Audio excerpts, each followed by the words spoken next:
रामपुर गांव में एक सुंदर और समझदार लड़की रहती थी। उसका नाम था सुमित्रा। सुमित्रा का जीवन सुखी था, लेकिन वो हमेशा किसी न किसी कारण से असंतुष्ट रहती थी। उसकी शादी के लिए कई प्रस्ताव आए, लेकिन वो किसी से भी नहीं मिली। गांव के लोग कहते थे कि सुमित्रा का दिल बहुत बड़ा था, लेकिन उसके विचारों में कोई संतुलन नहीं था। वो कुछ और ही चाहती थी।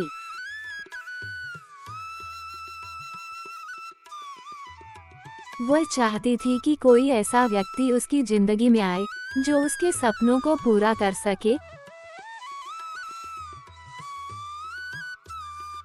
लेकिन जब वो किसी से शादी नहीं कर पाई, तो उसका मन गहरे दुख में डूब गया।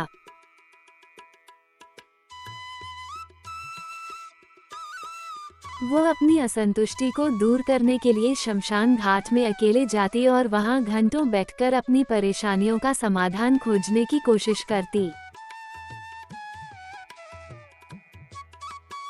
एक दिन जब सुमित्रा शमशान घाट में बैठी थी, उसने देखा कि एक अजीब सी औरत उसकी ओर बढ़ रही है। उसकी आंखों में गहरी काली आंधियां थीं और उसके चेहरे पर एक विचित्र मुस्कान थी। वो महिला सुमित्रा से कहने लगी, तुम्हारी आत्मा में अंधेरा है, तुम्हारे अंदर एक गहरी नाराजगी है।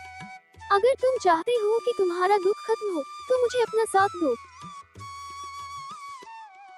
सुमित्रा उस महिला की बातों से प्रभावित हो गई और उसने उसकी मदद स्वीकार कर ली।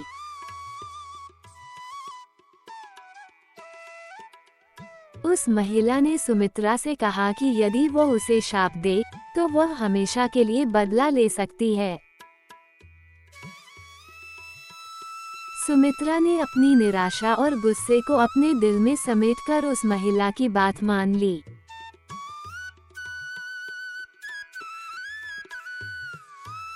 उस महिला ने सुमित्रा को एक विशेष प्रकार का तंत्र मंत्र सिखाया और कहा कि इस मंत्र का जाप करने से सुमित्रा को असीमित शक्ति और ताकत मिलेगी। सुमित्रा ने यह मंत्र जाप करना शुरू किया और धीरे धीरे उसकी आंखों में एक खौफनाक चमक आ गई।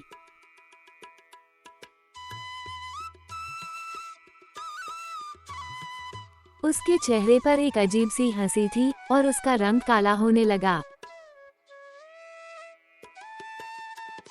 एक रात जब चांद अधूरा था और अंधेरा हर जगह फैला हुआ था,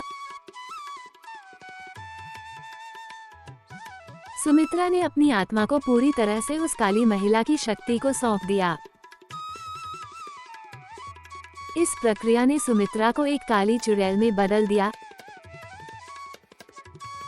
जो अब गांव वालों के लिए एक भूतिया आक्रमण बन गई थी।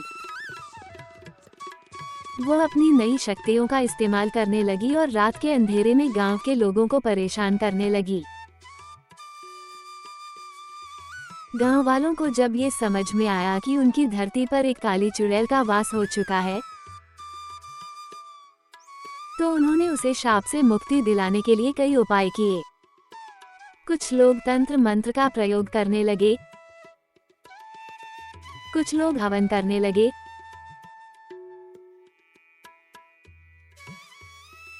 लेकिन सुमित्रा की शक्तियों का कोई मुकाबला नहीं कर पा रहा था। उसकी काली शक्तियां लगातार बढ़ती जा रही थीं। गांव के एक बुद्धिमान साधु ने बताया कि इस काली चुड़ैल को हराने का एक ही तरीका है, और वह है उसकी आत्मा को शांति देना।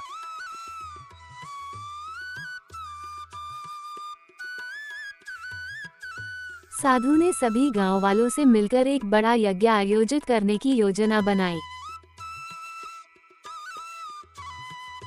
यज्ञ के दिन गांव वाले एकत्रित हुए और उन्होंने अपने दिलों में सच्ची श्रद्धा के साथ यज्ञ किया।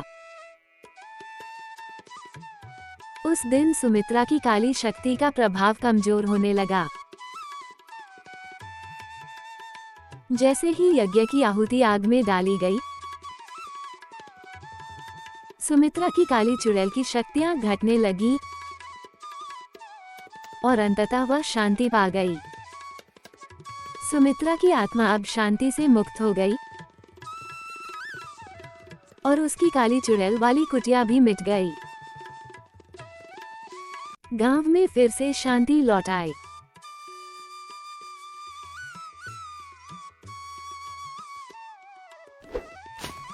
काली चुड़ैल की यह कहानी ये दर्शाती है कि अंधविश्वास और अंधेरे में फंसी हुई आत्माएं कभी शांति नहीं पा सकती।